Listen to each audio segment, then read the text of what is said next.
भ्रष्टाचार के मामले में 20 लोगों के खिलाफ हुई चार्जशीट दाखिल। फरीदाबाद नगर निगम में हुए सैकड़ों करोड़ के भ्रष्टाचार के मामले में विजिलेंस एवं एंटी करप्शन ब्यूरो ने 20 आरोपियों के खिलाफ चार्जशीट फाइल कर दी है। जब इस पर पूर्व विधायक और कांग्रेस नेता नीरज शर्मा से बात की गई तो वह इस चार्जशीट पर भड़क गए।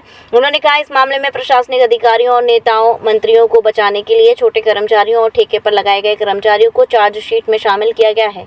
ये केवल खाना पूर्ति है, क्योंकि असली आरोपी तो वह नेता और बड़े अधिकारी हैं। उन्होंने कहा कि इस मामले में हमने सीबीआई जांच की मांग की थी, लेकिन इस मामले में खाना पूर्ति करने के लिए जांच विजिलेंस से करवाई गई।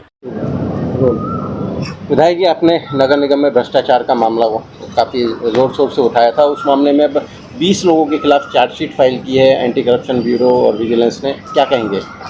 देखिए, बड़ा दुख हुआ कि बड़े मगरमच्छ सारे छोड़ दिए और छोटी छोटी मछलियों पे हाथ डाला जा रहा है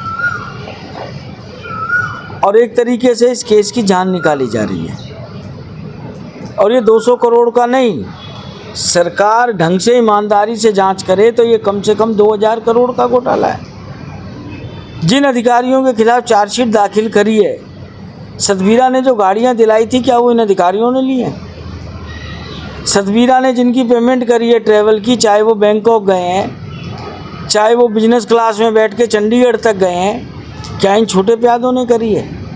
अगर जो ये छोटे ही प्यादे थे तो मुख्य सचिव कार्यालय ने सरकार से परमिशन मांगी थी आईएएस अधिकारियों के खिलाफ जांच करने की।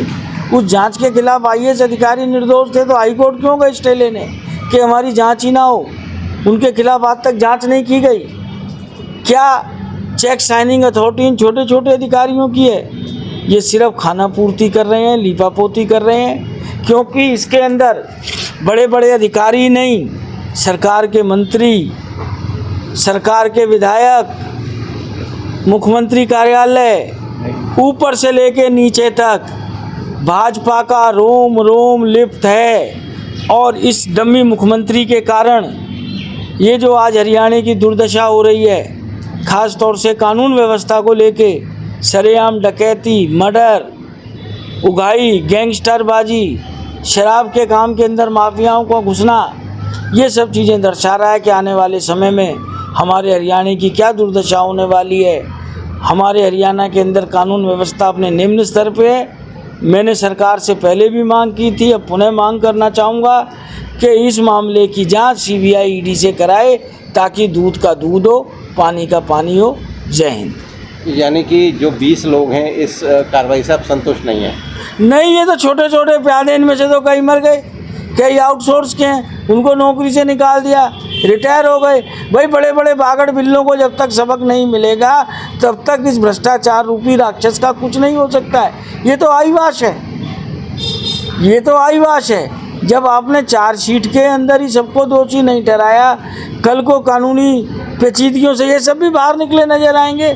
सरकार से मैं पुनः कहूँगा कि अपने दिल विवेक से काम ले और इस भ्रष्टाचारी रूपी राक्षस को बढ़ावा ना दे, इस भ्रष्टाचार को जड़ से ख़त्म करे, ताकि जो हरियाणा की जनता का पैसा है, ये किसी के माँ बाप का पैसा नहीं है, ये हरियाणा के करोड़ों लोगों की खून पसीने की कमाई है। कृपया इसको इस तरीके से ना बहाया जाना दिया जाए। विश्व स्तरीय चिकित्सा सुविधाओं से युक्त JP diagnostics, radiology and pathology centre, Mathura का पहला complete radiology and pathology diagnostic facility से सुसज्जित। Doctor Deepak Agarwal and doctor Nidhi Agarwal, JSR tower, Govardhan cross